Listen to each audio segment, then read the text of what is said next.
Hi everyone, I'm Hextasy, and today we're going to be finishing our casual run of Black 2.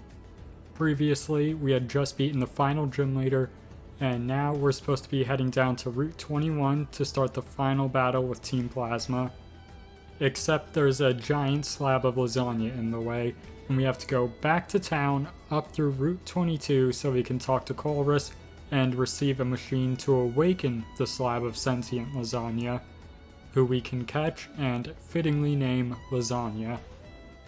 We find Team Plasma's pirate ship, but can't get on it until Marlin breaks space-time to teleport onto the boat and lower the gangplank for us. We climb aboard and make our way to where QRM is being kept. There we have another battle with two of the most dangerous Team Plasma members, Zinzolin and Grunt. Luckily for us, our rival and his superior are there to absorb all the damage for us, and we're able to win. Unfortunately, the ninjas show up again and teleport us off of the ship before it ascends into the sky and flies away. Oh, thank heavens, Sharon is here to help. We arrive at the giant chasm for our final battle with Team Plasma, and we find the former Team Plasma members there who decide to help us fight them. They think they're helping, but really they're just stopping us from farming these nerds for XP. We enter the pirate ship for the final time and reach the room Kiram is being kept. Zinzolin challenges us to another battle, despite us kicking his teeth in not more than 20 minutes ago. And this rematch goes about exactly how you'd expect it to, with Kindle the Arcanine sweeping his entire team. We then find out Colress was a member of Team Plasma all along, and he challenges us to a battle. He opens with the Magneton, and we bring out Mirage the Crocodile. We land a dig, which it survives thanks to its sturdy ability, and we're hit decently hard by a flash cannon. Colress can then use his next turn to heal up Magneton, and we land a crunch to break its sturdy before we land a second dig for the KO. Magnezone is in next, and we go for another dig, and Magnezone uses Explosion during the turn we can't be hit. Amazing. Next up is BEM, and thanks to us getting attack boosts from our Moxie ability every time an opponent KOs, our dig actually does quite a bit of damage, just failing to get the KO. This lets BEM use a super effective energy ball that also just misses out on the KO, so we can land one more crunch to secure the KO. Kling Klang is in next, and it actually outspeeds Mirage, and a Gear Grind ends her. So now we bring out Hollow the Jellicent. We're hit hard by a critical hit Thunderbolt that we barely survive, but we can then land a Will-O-Wisp, leaving Kling Klang burned. The second Thunderbolt takes out Hollow, and we bring in Lasagna the Crustle next. Kling Klang uses Shift Gear to boost its attack and speed, and we follow suit with a Shell Smash. Kling Klang then lands a Thunderbolt that brings Lasagna down to 69 HP, nice. Then we miss a Rock Slide, not nice. We're hit by another Thunderbolt, and Lasagna goes down. This Kling Klang is an absolute menace. Polar the Beartick is in next, and they're hit by a Gear Grind and survive with hardly any HP, but can then land an Icicle Crash that barely tickles them. But the burn damage is really racking up now. Thunderbolt takes out Polar, but the burn damage also takes out Kling Klang. Colress's final Pokemon is Metang, and we bring out Cloud the Swoobat. We land an Air Slash that flinches Metang, and then land an Air Slash that flinches Metang, and then land an Air Slash that doesn't flinch Metang, so it can use Agility to double its speed. We're still faster and can land another Air Slash, but Metang uses another Agility. Metang is now faster and lands a Rock Slide for big damage before we land, guess what? Another Air Slash. They then land a Zen Headbutt to take out Cloud, and now it's time for Kindle to win us the fight. Metang lands a Rock Slide that causes us to flinch, but a second Rock Slide doesn't flinch us, and a Flame Wheel takes out Metang to win us the fight. This was a lot closer than I was hoping for. With that out of the way, we can finally confront Getsis, the leader of Team Plasma, but the Shadow Triad ninjas decide to get in our way one last time. But surprisingly, throwing a bunch of first stage Pokemon at a Moxie Crocodile is a smooth brain play, and we quickly pass them up and take on Getsis. Except instead of having a Pokemon battle, he just decides to murder us. For some reason, we have absolutely no reaction, and we end up getting saved by N and his legendary Pokemon Zekrom. But shenanigans occur, and Kyurem absorbs Zekrom, and because N apparently doesn't carry any other Pokemon with him, it's up to us to save the day after N had buffed the big bad guy. N? More like L. Oh, that was awful. We bring out Lasagna to handle the powered up Kyurem. They begin charging up a Freeze Shock, and we use Shell Smash to double our speed and attack. We outspeed Kyurem now and land a Rock Slide, but it's barely not enough to get the KO, and Freeze Shock lands, taking out Lasagna. But Kindle can come in, and an Extreme Speed takes out Kyurem. Getsis has a baby tantrum and challenges us to a fight. He starts with a Cofagrigus, and Lasagna doesn't have much power against it, so we switch to Mirage, who is hit by a Toxic. Getsis Toxic stalls us, and while we do manage to take out Cofagrigus, we also lose Mirage to Poison. We bring out Hollow next, and Getsis brings in Seismitoad. They hit us pretty hard with an Earthquake for more than half of our HP, but we can go for a Will-O-Wisp now, which misses. We switch to Cloud, who avoids the next Earthquake, and we can land an Air Slash for a decent bit of damage before we're hit hard by a Muddy Water. We use Psychic next, bringing Seismitoad below half HP, but then Cloud is destroyed by another Muddy Water. We bring in Polar next, who's hit hard by a Drain Punch, and also gets poisoned by Seismitoad's ability, before we can land a Bulldoze to lower their speed. Things have really gone off the rails, but this is where I have a brilliant idea. We use Charm to cut Seismitoad's attack in half before being taken out by Earthquake, and we can bring in Kindle, whose Intimidate ability drops its attack even further. We then swap to Hollow, who survives a Muddy Water. We can then land an Ominous Wind, bringing Seismitoad low, and they land an Earthquake, leaving us with just 2 HP. Getsis uses a full restore here, and we try to land a Will-O-Wisp. And we miss again, and Hollow goes down. Kindle is back in, and we are finally able to land a Will-O-Wisp on this stupid frog, cutting its attack even further.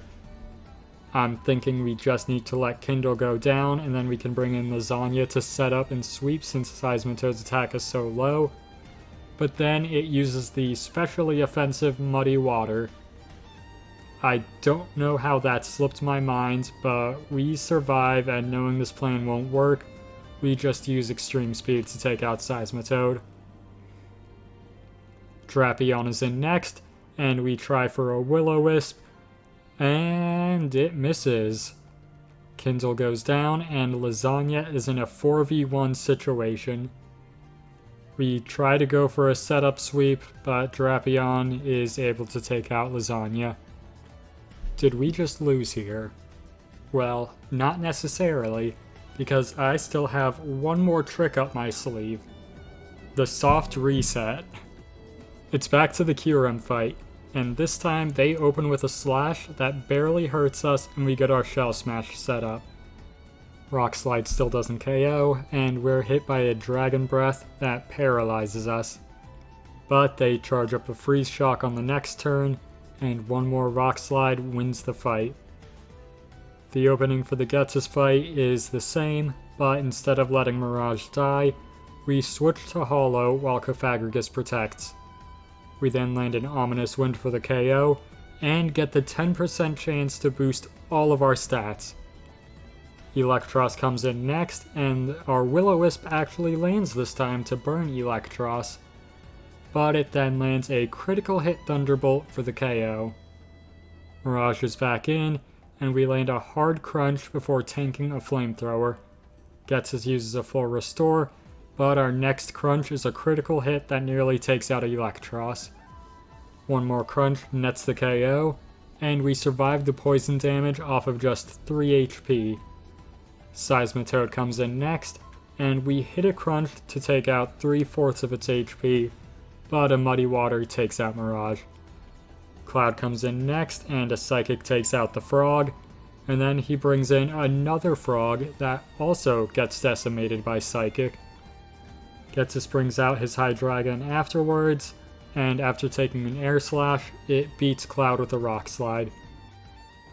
But we can then bring in Kindle, who burns Hydreigon with a Will-O-Wisp before using Extreme Speed to bring it low enough for the burn damage to take it out. Drapion is his final Pokemon, and while it is able to overcome Kindle, it can't beat Lasagna this time, who takes the win with a Bulldoze. We then just allow Getsus, the man who tried to take over a country and murder us, to leave with no further consequences. And all that's left is for us to tackle Victory Road and the Elite Four. On the way there, we catch Noodle the Tangela, who we evolve into Tangrowth, and we meet up with N just outside of Victory Road, and he gives us the Waterfall HM, saying some areas are only accessible with it, so we have to bring in the severely underleveled River the Daywat to use Waterfall for us. Turns out we don't actually need it to get through, but I'm glad we brought River, because at the end of Victory Road, we have our final battle with our rival. Unfortunately, River doesn't really do all that well against his Unfezant, but Mirage and Noodle can take care of the rest of his team, and we finally arrive at the Pokemon League to take on the Elite Four. For our final team, we'll be bringing in Cloud the Swoobat, Hollow the Jellicent, Mirage the Crocodile, Noodle the Tangrowth, Lasagna the Crustle, and the long-awaited return of Cumulus the Lopunny. So let's get into it, starting with Chantel, the Ghost-type trainer. She starts with Cofagrigus, and we have Cloud, who hits it decently hard with a Shadow Ball before being absolutely annihilated by a Shadow Ball from Cofagrigus.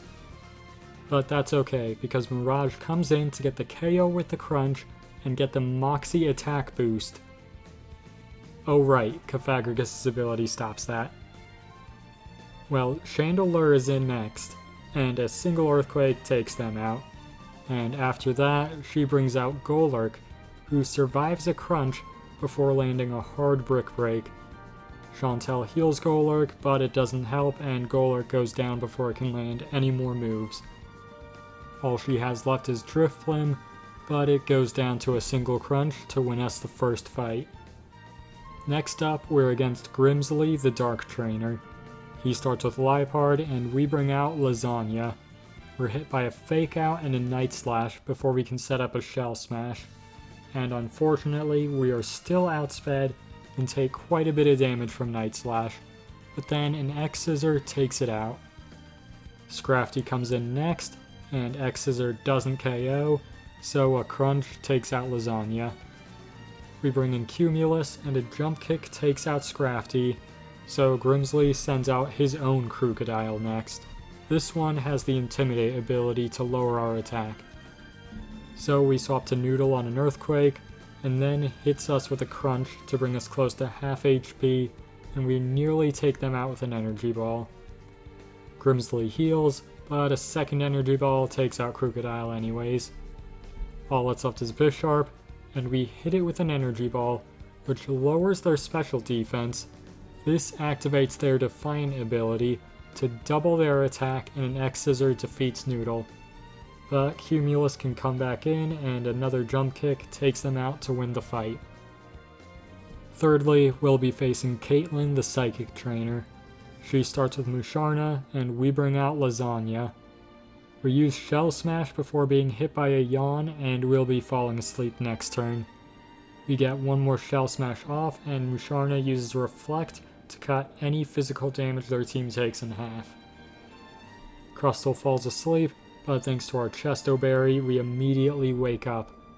We go for an X-Scissor that leaves Musharna with barely any HP, and it hits us with another Yawn. She heals before barely surviving another X-Scissor, and we fall back asleep, and a Dream Eater from Musharna takes out Lasagna. Hollow comes in next and gets the revenge KO with a Hex. Gothitelle comes in next and lands a Thunderbolt that takes us close to half of our HP before we land a critical hit Hex that just misses the KO, and Gothitelle's Citrus Berry heals it up a bit. Another Thunderbolt takes out Hollow, but we can bring in Mirage, who lands a Crunch for the KO. Rionaclus comes in next, but Crunch is a one-hit KO, and the Sigilif that follows also goes down to a single Crunch to win us the fight. For the final member of the Elite Four, we're up against Marshall, the Fighting-type trainer. He starts with a Throw, while we bring out Noodle. We start hammering away with Energy Balls, while Throw hits us with Rock Tombs and Storm Throws, and Noodle eventually comes out on top. Mienshao comes in next, so we switch to Hollow as they use Bounce. It deals a decent bit of damage before we can go for a Will-O-Wisp, and what a surprise, it misses. The second bounce scores a critical hit and leaves us with just 8 HP, but this time we manage to land the Will-O-Wisp. A third bounce takes out Hollow, and we bring in Cloud next to take out Mienshao with a Psychic. Next up is Conkeldurr, and Psychic deals big damage, but not enough, and a Stone Edge takes out Cloud. Noodle is back in, and they survive a Hammer Arm with just 20 HP before they land a Tickle to lower the attack and defense of Conkeldurr. We land another Tickle, and Conkeldurr misses a Hammer Arm, so we're able to get off a third Tickle before we finally go down. But now we can bring out Mirage, and an Earthquake takes out Conkeldurr to give us the Moxie attack boost, and all that's left is Blue Throw. Earthquake leaves it with just 1 HP thanks to its Sturdy ability, and Mirage survives a Brick Break with 29 HP thanks to her being an absolute unit.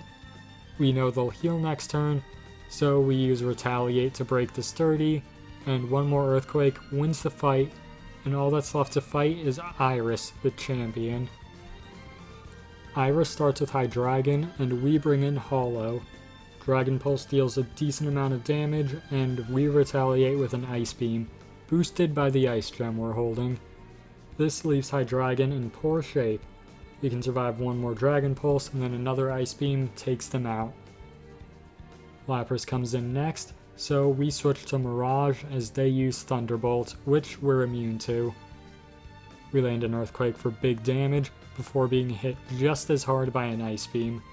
But then one more Earthquake takes out Lapras. This gives us a Moxie boost, giving us just enough power to take out her next Pokemon, Druddigon, with a single Earthquake and further boosting our power. Haxorus comes in next, and it outspeeds Mirage and uses an Earthquake of her own to take it out. We bring Noodle in next, and Haxorus starts using Dragon Dance to boost its attack and speed, and we respond by having our Tentacle monster repeatedly tickle her dragon. Its attack and defense drop further and further until it eventually takes out Noodle, and we bring out Cumulus next. Haxorus sets up another Dragon Dance, and we land a return that leaves them with just 1 HP thanks to their Focus Sash. Iris tries to heal, but we can land one more return to take out Haxorus since it no longer has its Focus Sash. Next in is Aggron, and we hit them hard with the Jump Kick before they can use Automatize to double its speed. They land a Double Edge to take out close to half of our HP, and one more Jump Kick takes out Aggron. For the final challenge of the run, we need to handle our Chaops. They outspeed us, and a Rock Slide takes out Cumulus, so we bring Lasagna in next. They land another Rock Slide to deal big damage, but Lasagna survives and hits a rock slide of their own, this one being a critical hit to get the one-hit KO and winning us the fight. And with that, we have finished the run, and I feel like I'll be able to add Black 2 and White 2 to my list of games to do Nuzlocke runs for. And with that, I've been Hextasy, and thanks for watching.